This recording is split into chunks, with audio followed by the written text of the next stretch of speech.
पंजाब के महकमा primary and secondary health care and population में 2 अरब रुपए से जायद की माली बेज़ाब्तगियों का बड़ा स्कैंडल सामने आ गया।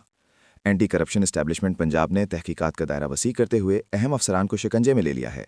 ज़राए के मुताबिक ये कार्रवाई एक शहरी अली हसन नवाज की दरख्वास्त पर शुरू हुई, जिसे मुबैने तौर पर पहले चीफ सेक्रेटरी ऑफिस और मुतालिका महकमे में दबाने की कोशिश की गई।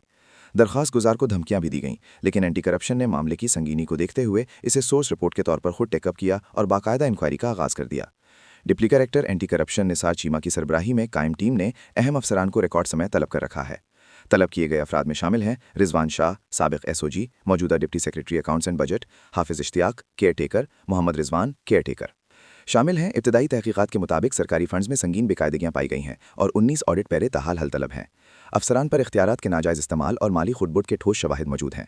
हुकाम का कहना है कि ये कार्रवाई एंटी करप्शन रूल्स 2014 और प्रिवेंशन ऑफ करप्शन एक्ट 1947 के तहत अमल में लाई जा रही है।